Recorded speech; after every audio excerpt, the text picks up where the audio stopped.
Hello dear students, ट्वेल्थीज़। जैसे मैंने आपको बोला, अभी हमने एक सेक्शन ए हमने कर लिया है। सेक्शन ए के अंदर 1 मार्कर डिस्कस किए थे। अब हम बात करेंगे सेक्शन 5 की, जिसमें 3 क्वेश्चन 5 मार्कर आने वाले हैं। तो सबसे इंपॉर्टेंट चीज़ है नोट करने वाली, एक तो 5 मार्कर आएगा एलपीपी का, राइट, और एक आएगा आपका मैट्रिसेस एंड डिटर्मिनेंट का, और एक आएगा वेक्टर 3D से, मेनली 3D से, और वो भी प्लेन या लाइन या दोनों का कॉम्बिनेशन। तो इस वाले ट्यूटोरियल में हम ना मैट्रिसेस डिटर्मिनेंट के 5 मार्कर जो बन सकते हैं उसको डिस्कस करेंगे, राइट। तो सबसे पहले क्वेश्चन बनता है कि टाइप 1, मतलब इस टाइप का क्वेश्चन बन सकता है 5 मार्क के अंदर, जो डायरेक्ट हो सकता है।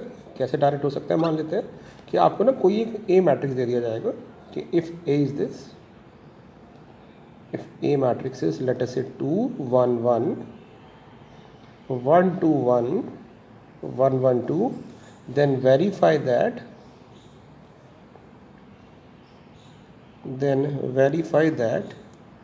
A into adjoint of A is equal to adjoint of A into A, and that is equal to determinant of A into Y। इस टाइप का क्वेश्चन कुछ बन सकता है, इंटू वाई, राइट। ये इंटू वाई है, यहाँ पे स्पेस नहीं था तो मैंने यहाँ ऊपर लिख दिया, ठीक है। तो कैसे करेंगे? तो सबसे पहले हमें क्या निकालना होगा? एडजॉइंट ऑफ ए। और एडजॉइंट ऑफ ए क्या होता है? एडजॉइंट ऑफ ए होता है हमारा सारे कोफैक्टर्स का मैट्रिक्स, राइट। तो सबसे पहले क्या करते हैं? सारे कोफैक्टर निकालने की कोशिश करते हैं। और आपको याद होगा कोफैक्टर कैसे निकालते हैं हम कोफैक्टर जो निकालते हैं वो एक्चुअल में माइनर ही होते हैं। सिर्फ हम क्या करते हैं, माइनर की वैल्यू निकालने के बाद उन वैल्यूज़ का साइन चेंज कर देते हैं जिनमें आई और जे की जो पोजीशन है उनका सम ऑड बन रहा होता है। एक बार मैं आपको समझाता हूँ। मैंने लिख दिया ये सारे कोफैक्टर्स के सिंबल। अब क्योंकि 1 और 2 का सम 3 है, 2 और 1 का सम 3 है, 3 और 2 का सम 5 है, और 2 और 3 का सम 5 है, तो इन 4 पोजीशन का सम 5 बन रहा है। तो हम इन 4 कोफैक्टर के साइन चेंज कर देंगे जब हम माइनर्स निकालेंगे, राइट। तो माइनर कैसे निकालते हैं? A1 पोजीशन का माइनर कैसे निकालते हैं? हम इसको डिलीट करते हैं, इस रो को इस तरह से, तो जो बचता है वो हमारे पास आ जाता है 4 -1। इस तरह से करते हैं तो ये आ गया 3। ऐसे ही 1 2 पोजीशन का माइनर निकालेंगे तो आ जाएगा आपके पास 2 -1, 2 -1 होगा 1, बट ये ऑड पोजीशन है इसलिए -1। अब 1 3 पोजीशन का माइनर निकालते हैं इसका, तो ये आ जाएगा 1 -2 -1, राइट। फिर हम 2 1 का माइनर निकालते हैं इस पोजीशन का, तो इस रो को डिलीट करेंगे और इस कॉलम को, ठीक है। तो हमारे पास आ जाएगा 2 -1 1, बट ये -1 हो जाएगा। 2 2 के लिए आ जाएगा 4 -1 3 हो जाएगा। 2 3 के लिए 2 -1 1 होगा, बट ऑड पोजीशन है इसलिए -1 हो जाएगा। 3 1 का हो जाएगा 1 -2 -1। 3 2 का हो जाएगा 3 2 का 2 -1 1, बट ऑड पोजीशन की वजह से -1, और 4 -1 3। तो ये हमने निकाली कोफैक्टर्स।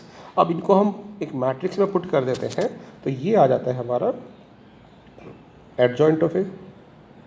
तो एडजॉइंट ऑफ ए आ गया हमारे पास 3 -1 -1 -1 3 -1 -1 और 3। अब हमें क्या करना है? अब now we have to verify that कि अगर हम इस मैट्रिक्स को ए से मल्टीप्लाई करेंगे एडजॉइंट ऑफ ए को, तो हमारे पास आना चाहिए डिटरमिनेंट ऑफ ए इंटू आई। तो एक चीज़ मैं आपको और बता दूं कि इन्वर्स में भी यूज़ होगी। हम डिटरमिनेंट कैसे निकाल सकते हैं? एक तरीका होता है प्रॉपर डिटरमिनेंट निकालने का, दूसरा होता है, एक तो डिटरमिनेंट निकालने का प्रॉपर तरीका हम इसको लिखते हैं फिर इसको डिलीट कर देते हैं। दूसरा तरीका होता है कि अगर आप किसी भी रो के एलिमेंट को, मान लेते हैं फर्स्ट रो के एलिमेंट को, उनके कोफैक्टर से मल्टीप्लाई करके ऐड कर दें, तो जो रिजल्ट आता है वो डिटरमिनेंट होता है। मैं आपको ट्यूटोरियल में भी बता चुका हूँ। तो हम पहले को पहले से करेंगे, 2 3 6 प्लस 1 × -1 प्लस 1 × -1। तो ये जो आ गया ये हमारा डिटरमिनेंट है, यानी इसका डिटरमिनेंट 4 आ रहा है। यानी हमारा जो इस प्रोडक्ट का रिजल्ट आएगा वो 4i आना चाहिए, क्योंकि डिटरमिनेंट ऑफ ए इंटू आई होता है। तो हम पहले मल्टीप्लाई करते हैं ए को। तो ए हमारे पास क्या था? 2 1 1। ए था 2 1 1 1 2 1 1 1 2, और इसको मल्टीप्लाई करेंगे किससे? 3 -1 -1 से, -1 3 और -1 से, -1 -1 और 3 से। अब आपको मल्टीप्लाई तो आता ही है। क्या करते हैं? पहले हम इस रो को मल्टीप्लाई करते हैं इस कॉलम से, तो ये आ जाएगा 3 2 6 -1 -1, तो 4 आ गया। फिर हम इस रो को इस कॉलम से मल्टीप्लाई करेंगे, तो -2 + 3 -1 0 आ गया। देन -2 -1 + 3 0 हो गया। उसके बाद 3 - 2 - 1 0 हो गया, देन -1 + 6 - 1 4 हो गया, देन -1 - 2 + 3 0 हो गया, देन 3 - 1 3 - 3 -1 - 2 0 हो गया, देन -1 + 3 - 2 0 हो गया, और फिर आखिरी में ये 4 आ रहा है। तो हमने क्या देखा, 4 कॉमन लेते ही हमारे पास बन गया i, तो ये हमारा 4i बन गया। तो हमने वेरीफाई कर दिया कि a इंटू एडजॉइंट ऑफ ए या जो होता है 4i होता है। और ऐसे ही आप इसका दूसरा पार्ट भी कर सकते हैं कि एडजॉइंट ऑफ ए को पहले रख देंगे और ए से मल्टीप्लाई कर देंगे, तो ये आपका आंसर आ जाएगा। तो ये एक 5 मार्कर की टाइप बन सकती है बेटा, ठीक है। दूसरी टाइप क्या हो सकती है कि इसी में कह दें कि वेरीफाई करो कि a इंटू ए इनवर्स या a इनवर्स इंटू आई होता है, तो वो भी आप कर लोगे। ए इनवर्स निकाल लेंगे और फिर उसको ए से मल्टीप्लाई कर देंगे। और ए इनवर्स निकालने का क्या तरीका क्या होता है, ए इनवर्स के लिए क्या करते हैं कि ए इनवर्स होता है बेटा determinant of A into adjoint of A. तो ये जो हमने एडजॉइंट ऑफ ए मैट्रिक्स लिखा है, इसके अगर बाहर मैं डिटरमिनेंट यानी 4 से डिवाइड कर दूँ, डिटरमिनेंट से डिवाइड कर दूँ, तो ये जो मैट्रिक्स बन गया मेरे पास, ये हो जाता है ए इनवर्स। तो आपको इस मैट्रिक्स को ए से मल्टीप्लाई करना है और देखना है कि आई आना चाहिए। 4 को भारी रहने देना, तो आपने अभी ये यहाँ पे 4 आ जाएगा, 4 से 4 कट जाएगा तो आपका आई बन जाएगा ना। तो ये एक टाइप होती है हमारी क्वेश्चन की, ठीक। अब चलते हैं सेकंड टाइप पे। ये हमारी 5 मार्कर की एक टाइप है। सेकंड टाइप कैसे आ सकती है, सेकंड टाइप आ सकती है कि सॉल्व, ये टाइप 2 है हमारी। क्वेश्चन बिल्कुल सेम होंगे, ठीक है। अब मैं एक क्वेश्चन लेता हूँ कि सॉल्व करो, solve using matrix method this equation. आपको ना एक इक्वेशन दे दी जाएगी 2x + y + z = 4। मैं ये ऐसा क्वेश्चन इसलिए ले रहा हूँ कि हमें ज़्यादा टाइम नहीं लगाना पड़े। सेम क्वेश्चन ले रहे हैं तो इन्वर्स यूज़ हो जाएगा। We have to solve this equation for x y z using matrix method. तो हम क्या करेंगे, इसको मैट्रिक्स मेथड में सॉल्व करने के लिए सबसे पहले इन इक्वेशन को मैट्रिक्स फॉर्म में लिख लेंगे। तो कैसे लिखेंगे, पहले आप सारे x y z की कोफिशिएंट्स का एक मैट्रिक्स बना लोगे। तो x का कोफिशिएंट 2, देन 1, देन 1, उसके बाद 1 2 1 1 1 2, और यहाँ पे कॉलम वाइज बना दोगे x y z। ऐसा क्यों किया हमने, क्योंकि जब हम इस रो को मल्टीप्लाई करेंगे कॉलम से तो अपने आप ये इक्वेशन आ जाएगी ना, इसलिए ऐसा करते हैं। और दूसरी साइड इक्वल टू में आ जाएगा सारे राइट साइड के जो कोफिशिएंट्स हैं 4 4 4। हमने इसको मैट्रिक्स फॉर्म में लिख दिया। अब इस मैट्रिक्स को मैं नाम दे देता हूँ a, इसको नाम दे देता हूँ x, और इसको नाम दे देता हूँ b। तो हमारे पास इक्वेशन क्या बन गई, इक्वेशन बन गई ax = b। अब मेरे को x निकालना है क्योंकि x z की वैल्यू निकालनी है। तो a को हटाने के लिए हम क्या करेंगे, दोनों साइड प्री मल्टीप्लाई, क्योंकि a आ गया ना इसलिए a को हटाने के लिए प्री मल्टीप्लाई करेंगे विद a इनवर्स। तो ये बन जाएगा i, और i को किसी मैट्रिक्स से मल्टीप्लाई करते हैं तो क्या आता है, x आ जाता है। यानी x निकालने के लिए मुझे a इनवर्स चाहिए और उसको मैं b से मल्टीप्लाई कर दूंगा। तो अब इसके बाद हमें क्या निकालना होता है, a इनवर्स निकालना होता है, ठीक है बेटा। तो a इनवर्स यानी हमें क्या करना है, अब हमें इस मैट्रिक्स का इन्वर्स निकालना है। तो क्योंकि मैंने आपको ये वाला क्वेश्चन जो है ना, ये ऐसे ही फ्रेम किया है कि पिछला वाला ये जो क्वेश्चन है a आ गया, तो इसका इन्वर्स जो आया था हम सेम अभी फॉर द टाइमिंग कैरी कर लेते हैं, बट एग्जाम में आपको पूरा करके दिखाना पड़ेगा, ठीक है ना। तो हमारा a इन्वर्स कितना आ गया है, हमारा a इन्वर्स आ गया है 1/4 3 -1 -1 -1 -1 ये आ जाएगा। आप कैलकुलेट करके दिखा दोगे प्रॉपर यहाँ पे कि पहले कोफैक्टर्स, फिर एडजॉइंट ऑफ ए, फिर डिटर्मिनेंट, और फिर दोनों को डिवाइड करके आ जाएगा ए इनवर्स, और फिर उस ए इनवर्स की वैल्यू यहाँ पुट कर दोगे, ठीक है बेटा। और फिर b से मल्टीप्लाई करेंगे 4 4 4। अब मल्टीप्लाई कैसे करते हैं, इस रो को इस कॉलम से मल्टीप्लाई करते हैं, तो ये आ जाएगा मेरे पास 12 -4 -4। अगला वाला आ जाएगा -4 + 12 -4, फिर आ जाएगा -4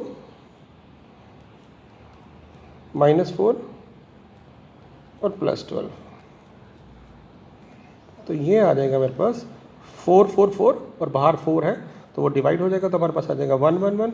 तो इसका मतलब x 1 हो गया, y 1 हो गया और z 1 हो गया। इस तरह से हम x और z की वैल्यू निकाल सकते हैं, और इसको कहते हैं मैट्रिक्स मेथड। तो ये क्वेश्चन आ सकता है बेटा। और आप ना जब आंसर निकाल लो तो किसी भी क्वेश्चन में पुट करके देख लेना सेटिस्फाई कर रहा है कि नहीं कर रहा, ठीक है बेटा। और ऐसे बहुत सारे क्वेश्चन आप खुद बना भी सकते हैं और कर भी सकते हैं, ठीक है।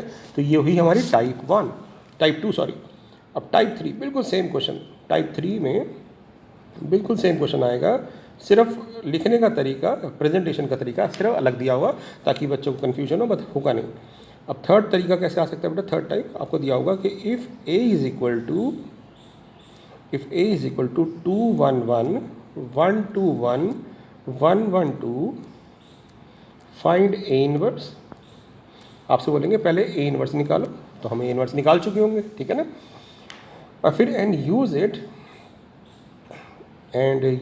इट टू सॉल्व, और उसके बेसिस पे कोई इक्वेशन दी होगी 2x plus y plus z equal to 5, x plus 2y plus z equal to 4, x plus y plus 2z equal to 3। मान लेते इक्वेशन दे दिया।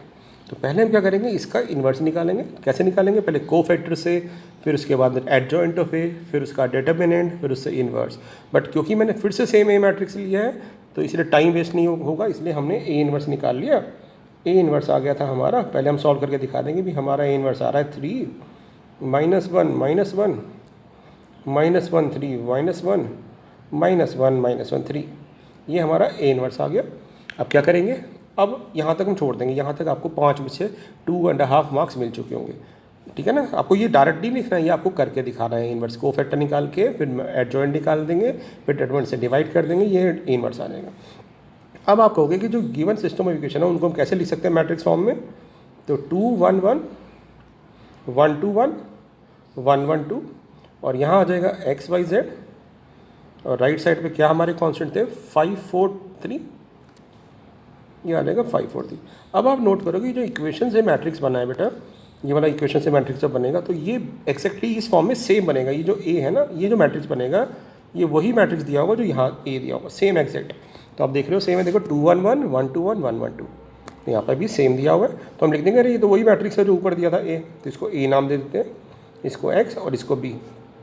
तो ए हटाने के लिए ए इन्वर्स से दोनों साइड मल्टीप्लाई किया जैसे पिछले क्वेश्चन में किया था, तो एक्स आ गया ए इन्वर्स भी। तो अब ए इन्वर्स तो हम ऑलरेडी निकाल चुके हैं पीछे पहले, ये रहा। तो हम यहाँ पे x निकालने के लिए ये इन्वर्स यहाँ पुट कर देंगे, ठीक है। 3 -1 -1, और फिर यहाँ पे b आ जाएगा 5 4 3, ये आ जाएगा आपके पास -1 3 -1, उसके बाद ये आ जाएगा -1 -1 और 3। अब इसको मल्टीप्लाई कर देंगे बेटा, क्या आएगा 15 -4 -3 तो 8, उसके बाद -5 + 12 -3 तो 4, और -5 -4 + 3 9 0। तो आपको 4 से अंदर डिवाइड कर दो, कितना आ जाएगा 2 1 0। तो हमारा x हो गया 2, y हो गया 1 और z हो गया 0। तो ये हमारी होगी दूसरी टाइप। और आप वेरीफाई कैसे कर सकते हो? किसी भी क्वेश्चन में मान लेते हैं इसमें पुट किया, x की वैल्यू 2 आ रही है, y की वैल्यू 1 आ रही है, तो 1 × 2 2, और z की वैल्यू 0, तो 4 आंसर आ रहा है। तो इस तरह से हम टाइप 3 के क्वेश्चंस को कर सकते हैं, ठीक है बच्चे। अब चलते हैं टाइप 4 पे। टाइप 4 कैसी होगी?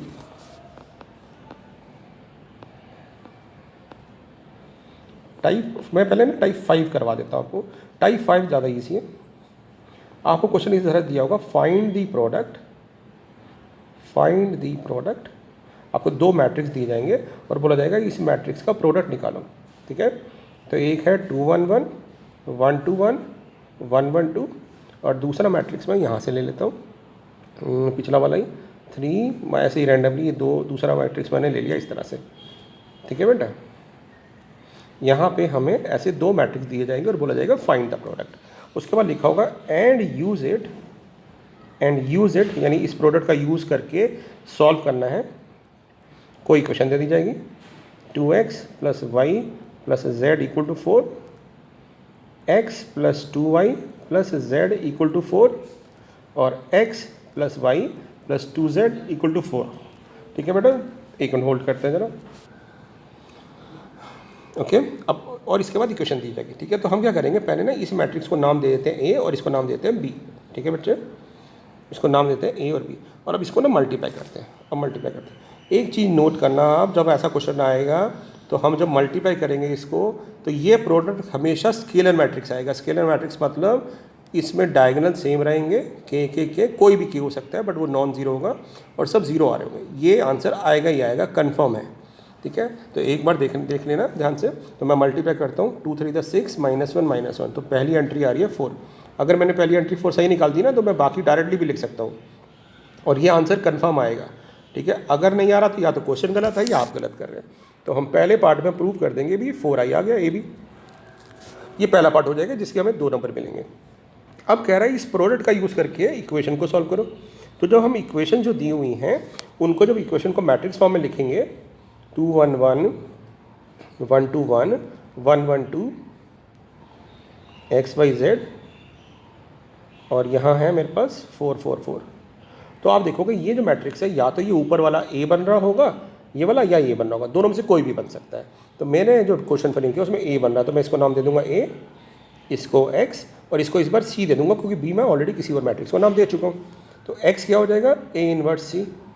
अब मुझे ध्यान रखना कुछ बच्चे क्या करते हैं यहाँ पे ए इनवर्स निकालने के लिए कोफैक्टर निकालते हैं, जबकि कोफैक्टर नहीं निकालने क्योंकि उसने बोला है कि प्रोडक्ट को यूज़ करो, ए बी का रिजल्ट को यूज़ करो। तो हम कहेंगे भी ए बी हमारा 4i आ चुका है।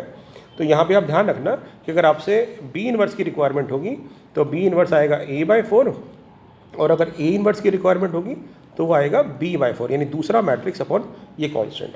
मैं स्टेप बाय स्टेप बताता हूँ कैसे, क्योंकि ए बी हमारा 4i था तो ए इनवर्स निकालने के लिए मैंने ए इनवर्स से दोनों साइड मल्टीप्लाई कर दिया। तो जैसे ही मल्टीप्लाई किया तो ये बन गया आई बी, तो ये आ गया 4a इनवर्स आई। तो b/4 इक्वल टू हो जाएगा ए इनवर्स। तो ए इनवर्स की वैल्यू हमें डायरेक्ट निकाल दी। तो ये सबसे इजी फॉर्म होती है क्योंकि इसमें कोफैक्टर भी नहीं निकालने। अब हमारा जो x था ए इनवर्स ही उसमें हम ए की जगह b/4 पुट कर देंगे इंटू सी। अब बी मैट्रिक्स तो हमें ऑलरेडी दे रखा है। बी मैट्रिक्स कौन सा मैट्रिक्स होगा, दूसरा वाला मैट्रिक्स होगा। दूसरा वाला मतलब ये वाला मैट्रिक्स होगा। तो ये सीधा सीधा लिख देंगे यानी विदाउट कोफैक्टर निकाले हम डायरेक्टली कर सकते हैं इन क्वेश्चंस को, राइट। और फिर मल्टीप्लाई कर देते हैं, ठीक है। तो अब इसको मल्टीप्लाई कर देते हैं तो -1 3 -1 -1 -1 3 और फिर इसको सॉल्व करते हैं तो क्या आएगा हमारे पास 1/4, ये आ जाएगा 12 - 8 तो 4 4 और 4। तो हमारे पास ये आ जाएगा 1 1 1। तो x की वैल्यू हो गई 1, y की वैल्यू हो गई 1 और z की वैल्यू हो गई 1। तो इस तरह से हम इस क्वेश्चन को कर सकते हैं। तो ये हमारी टाइप 5 है और मैं अभी जब पेपर्स कराऊंगा तो इसमें और ऐसे क्वेश्चंस को डिस्कस करूंगा, ठीक है बेटा। और अगर आपको डिस्टर्बेंस आ रही है तो थोड़ा सा उसके लिए ध्यान रखना, सॉरी, क्योंकि मैं स्कूल से ले रहा हूँ ना ट्यूटोरियल, तो टाइम शॉर्ट है इसलिए मैंने स्कूल से फ्री पीरियड में अपने ट्यूटोरियल बना रहा हूँ। तो अगर कोई नॉइस है तो थोड़ा सा मैनेज करेंगे, ठीक है। बाकी अगला वाला ट्यूटोरियल में अपने घर से ट्राई करूँगा जब भी फ्री हूँ, ठीक है ना, यहाँ थोड़ा नॉइस हो रहा होगा। तो ये 5 टाइप के क्वेश्चन है और 4th टाइप सिर्फ लाया गई वो मैं बता देता हूँ। तो मोस्टली बेटा 1-2 क्वेश्चन को छोड़ दें तो बाकी सारे क्वेश्चन इसी टाइप से बनने वाले हैं, ठीक है। टाइप 4 एक बार मैं और बता देता हूँ आपको, टाइप 4 लास्ट है। तो ये 5 नंबर के आपके सारे क्वेश्चन पक्के हो जाएंगे, ठीक है। टाइप 4 में क्या होगा बेटा, आपको ना ए मैट्रिक्स दिया जाएगा ऐसे 1 2 3 2 1 4 और 1 1 और 2 बोला जाएगा फाइंड ए इनवर्स, यानी टाइप 3 की तरह ही होगा ये question. And use it the result, use it to solve. और यहाँ पे कोई इक्वेशन दे दी जाएगी, ठीक है बेटा। x + 2y + z = 4, 2x + y + z = 4, 3x + 4y + 2z = से 9। तो पहले क्या करोगे, इसका इन्वर्स निकाल लोगे, ठीक है ना। इन्वर्स निकाल देते हैं, ठीक है। इन्वर्स निकाल लेते हैं किसका, पहले मैं ए मैट्रिक्स लिख देता हूँ। तो ए मैट्रिक्स है मेरे पास 1 2 3, ठीक है, 1 2 3। फिर है 2 1 4 2 1 4 और फिर है 1 1 2। अब इसका इन्वर्स निकालता हूँ। तो इन्वर्स कैसे निकालता है बेटा, पहले आता है एडजॉइंट, तो मैं एडजॉइंट डायरेक्ट निकाल लेता हूँ। तो प्रैक्टिस कर लेंगे तो आपको भी डायरेक्ट निकाल सकते हैं। तो ये आ जाएगा 2 - 4 -2, फिर उसके बाद आ जाएगा 4 - 4 0, उसके बाद आ जाएगा 2 - 1 1, फिर उसके बाद आ जाएगा 4 - 3 1, तो बट -1 आ जाएगा, ऑड पोजीशन है। फिर 2 - 3 -1, उसके बाद 1 - 2 -1 तो 1 हो जाएगा। फिर 8 - 3 5, फिर उसके बाद 4 - 6 -2 तो 2 हो जाएगा। और फिर 1 - 4 -3 हो जाएगा। और फिर डिटरमिनेंट से डिवाइड कर देंगे। डिटरमिनेंट कैसे निकालते हैं, इसको हम ये कोफैक्टर से मल्टीप्लाई कर देते हैं। तो हमारे पास आ रहा है -2 + 1, -2 + 0 + 3 तो 1 आ रहा है। तो ये हमारा इन्वर्स बन गया। अब ये हमारा इन्वर्स हो जाएगा, यहाँ तक आपको 2.5 मार्क्स मिल जाएंगे। अब जब आप इक्वेशंस को लिखोगे मैट्रिक्स फॉर्म में तो आप देखोगे कि हमारा जो मैट्रिक्स बनेगा ना, मैं इक्वेशंस को लिख रहा हूँ 1 2 1 2 1 1 3 4 2, तो इक्वेशन दिए ना उसमें से मैं उसको मैट्रिक्स फॉर्म में लिख रहा हूँ। तो पहले एक्स वाई जेड के कोफिशिएंट्स आ गए, ठीक है, देखो आप ध्यान से, यही थे ना 1 2 1 2 1 1 3 4 2 और 4 4 9 4 4 9। तो आप क्या नोट करोगे, पिछले वाले क्वेश्चन में ये सेम मैट्रिक्स बन रहा था, इस बार ये सेम नहीं बनेगा, ठीक है, इस पर सेम नहीं बनेगा बट उसका ट्रांसपोज बनेगा। तो आप देखो इसका ट्रांसपोज बन रहा है 1 2 3 रो वाइज है या कॉलम वाइज है, यहाँ 2 1 4 कॉलम वाइज है, रो वाइज है या कॉलम वाइज है। तो ये इसका क्या बन रहा है, ये ए ट्रांसपोज बन रहा है। तो आप लिख दोगे भी ये ए ट्रांसपोज बन रहा है और आप कहोगे फिर एक्स क्या होगा, एक्स हो जाएगा ए ट्रांसपोज का इन्वर्स, ठीक है ना, जैसे अभी हमने समझा। तो अब कैसे निकालें, तो हमारे पास एक प्रॉपर्टी होती है कि ए ट्रांसपोज का inverse is equal to A inverse का ट्रांसपोज होता है। तो हम यहाँ पे क्या करेंगे, इस वाला जो ए इन्वर्स होगा उसका ट्रांसपोज करके लिख देंगे और बी से मल्टीप्लाई कर देंगे, ठीक है बेटा। तो मैं क्या करता हूँ, एक्स निकालने के लिए जो ए इन्वर्स आया है उसका ट्रांसपोज करके लिख देता हूँ। तो वो आया -2 -1 -2 -1 5 0 -1 2, उसके बाद आया 1 1 -3, इसको b से मल्टीप्लाई करते हैं, बाहर 1 था इसलिए लिखा नहीं, 4 4 9। अब आप जिसको मल्टीप्लाई करोगे तो ये मेरे पास आ रहा है 1, ये मेरे पास आ रहा है 1 और ये भी मेरे पास आ रहा है 1। तो हम कह देंगे x आ गया 1, y आ गया 1, z आ गया 1। तो आपके पास 5 कौन सी टाइप हुई, एक बार रिवाइज करें। एक आ सकता है कि ए मैट्रिक्स दिया होगा a into adjoint of A equal to adjoint of A into A को determinant of A into I prove करो। दूसरा आ सकता है डायरेक्ट मैट्रिक्स मेथड से सॉल्व करो। तीसरा आ सकता है कि ए मैट्रिक्स दिया होगा उसका इन्वर्स निकालो और उसको इन्वर्स का यूज़ करो इक्वेशंस के में, तो ऊपर वाला सेम ए नीचे इक्वेशन में बन रहा होगा। और एक टाइप हो सकती है जो ऊपर वाला ए होगा उसका ट्रांसपोज बन रहा होगा इक्वेशन में।